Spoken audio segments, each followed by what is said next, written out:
Well, hello, good morning, good afternoon, good evening, wherever you find yourself at with this video on today. We are so thankful and glad that you are able to be here with us. The fact that you are here today is a realization and a testimony that God has given you one more day. And hold up, wait a minute. We are still in this fresh and brand new year. It seemed like 2025 just went through like that, but here we are. We're in 2026, and we're already on January the 2nd. And so here it is. We're going to make sure that we are doing all that we can to be all that we have been called to be. It is man's chief aim to glorify God, to bring him glory, to make God we put God on the pedestal to let God light shine through us. And so when we be able to do that, we ought to know some ways on how we ought to do that. The book of Proverbs helps us to be able to see and have God's wisdom imparted unto us to not only produce conduct, but to produce a Christian character. And when we do those things, we'll take what we believe in and it begins to connect with our behavior. And so with that being said, we are going to read through Proverbs chapter 2 today.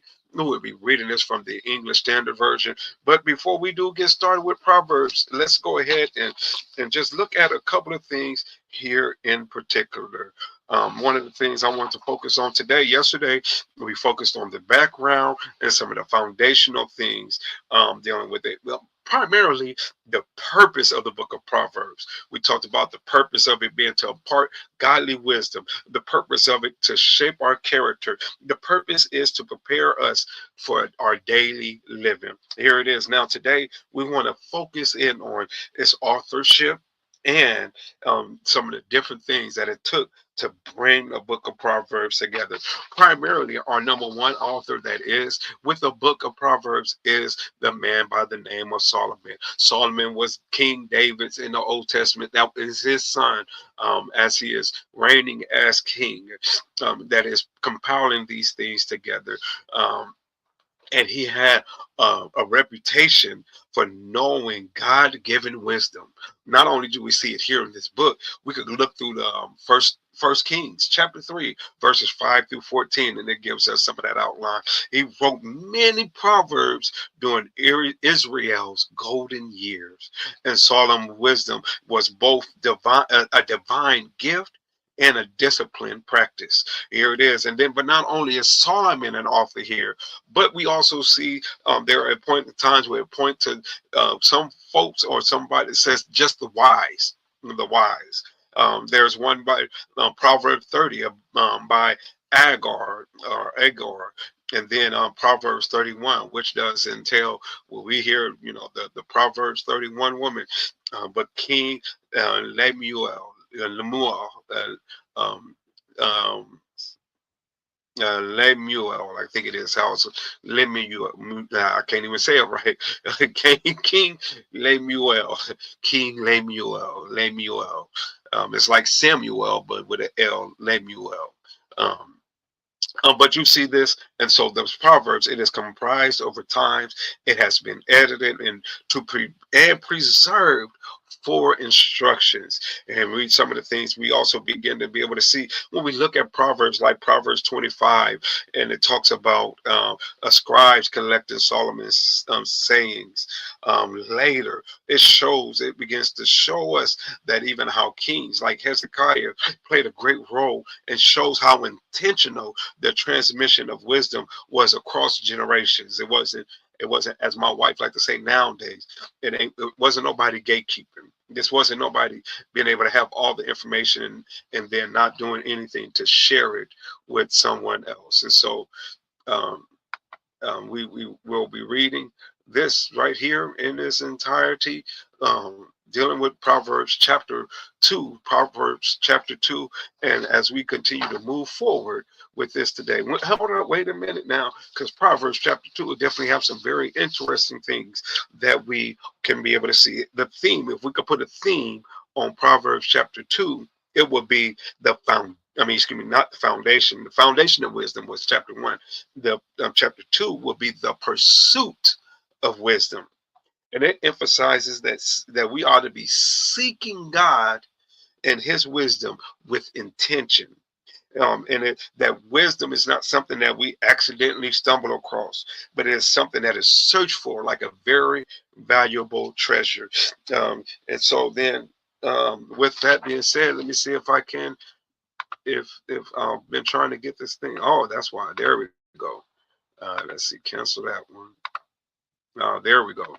I was trying to get this pulled up. It gets us to the point where we begin to ask this question: what spiritual disciplines are you practicing consistently? That's one of the questions that I want you to be able to have as we navigate through this on today.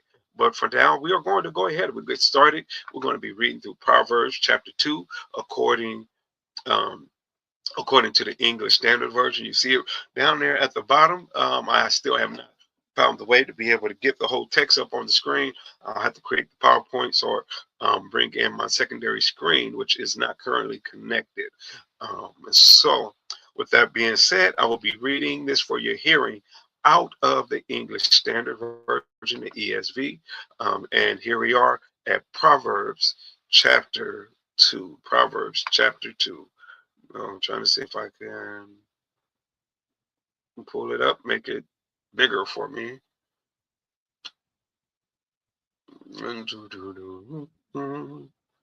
All right, Proverbs chapter 2.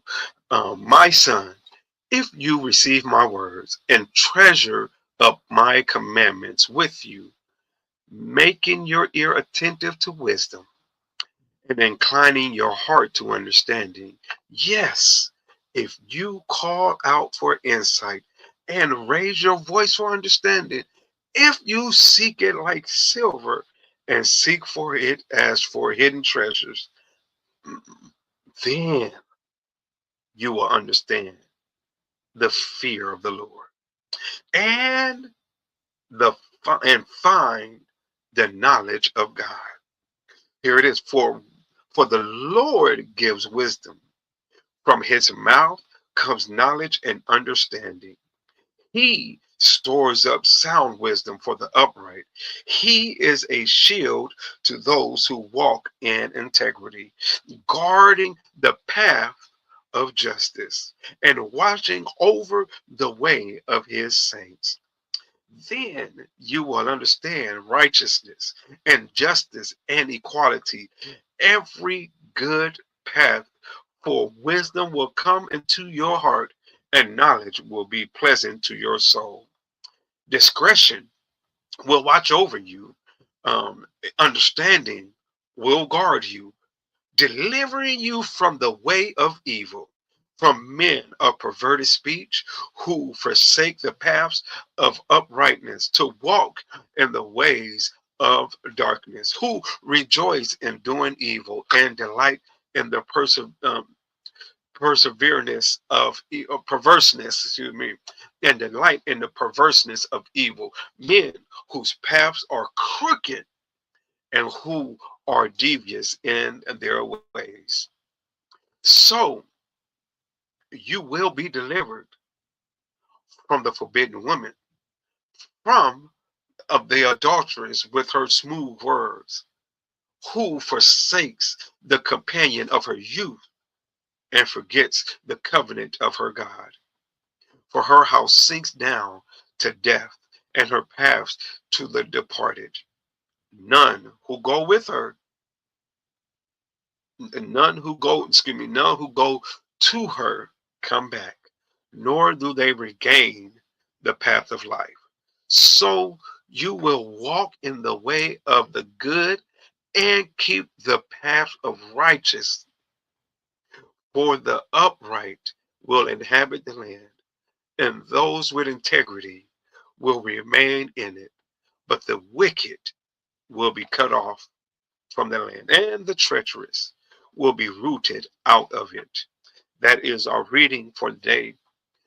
Proverbs chapter 2, comprised of 22 verses in his reading. Notice what he does here, how he builds this climax up. He challenges his sons with these series of if statements. He says, first of all, if you receive my word, if you treasure it up, or treasure up my commandments, if you make your ears attentive, if you are incline your heart to understanding, if you call out for insight, if you raise your voice for understanding, if you seek it like silver, if you search for it as hidden treasures, look what will happen. Then, and so what all you do, it has all that. That's the first 4 verses. Is just really a bunch of if statements, conditions that must take place. And notice the intentional seeking after these things and receiving them, and then it has a result. Then, then you will understand the fear of the Lord. Then you will find the knowledge of God. Here it is. How do we know? Because then verse number 6 begins with this word for. And so this really gives ground. How can we know that if we do verses 1 through 4, that we will get the result of verse number 5? Here he says, for this is how we know this, for the Lord gives wisdom. This wisdom comes from his mouth, and from his mouth comes knowledge and understanding.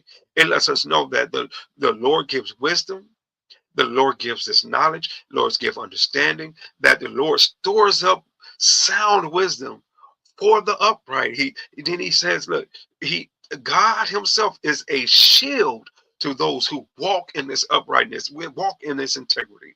How do we do that? Or how does he do this? How does God shield, or how is God a shield to those who walk in integrity? Well, he begins to guard in the path of justice and watching over the way of his saints. And then here, hold on. So here it is. Now we got all of that. Here's another then statement. And so here it is in verse number 9. This then statement, it builds on the the result that you would get if you're doing verses 1 through 4. The first one is that then you will understand the fear of the Lord and find the knowledge of God.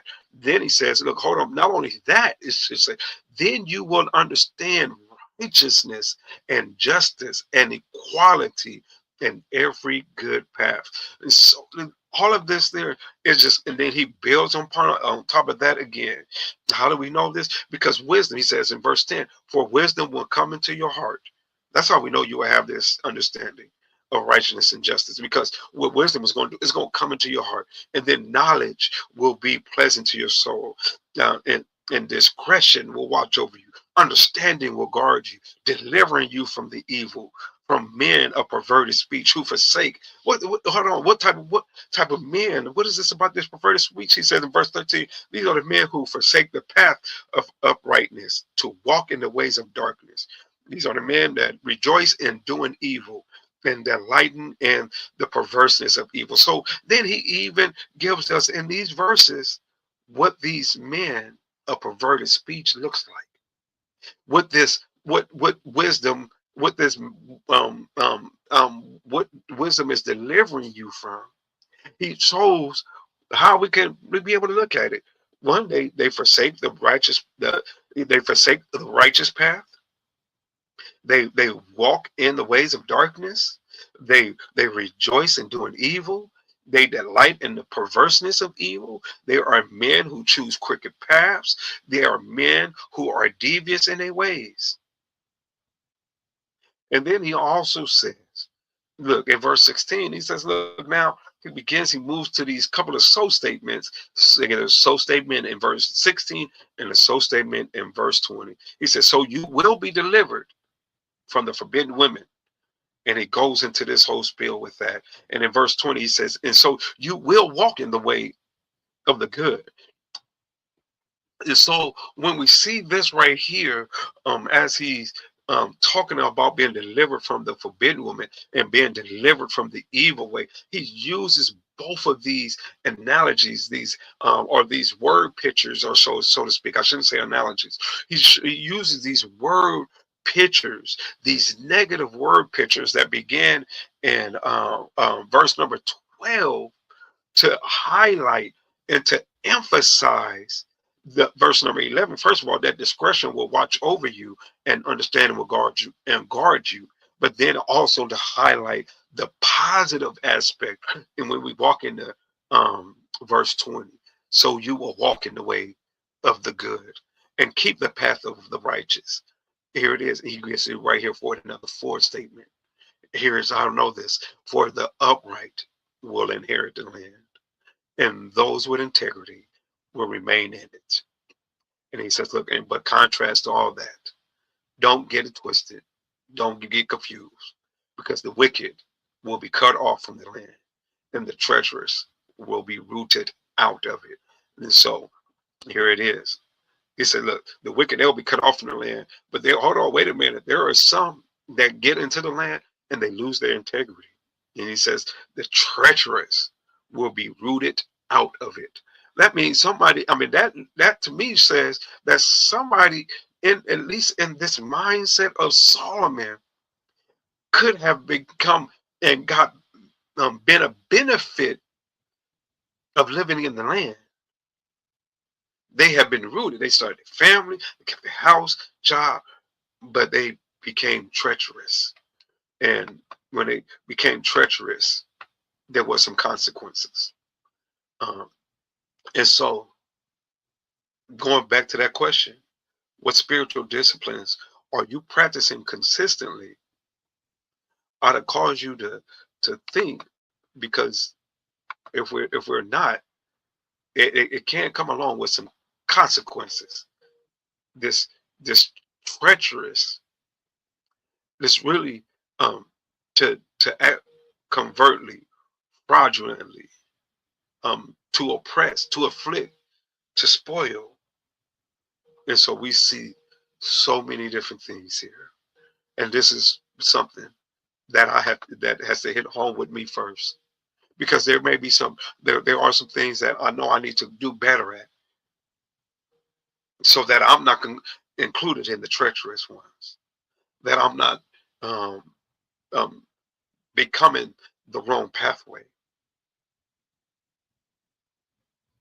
And so here it is. This will conclude our reading from Proverbs chapter 2. We read this in its entirety according to the English Standard Version, and we still have that question: what spiritual gifts or spiritual disciplines are you practicing consistently, and how are you going to make 2026 better in your spiritual disciplines? How are you going to pursue God's wisdom?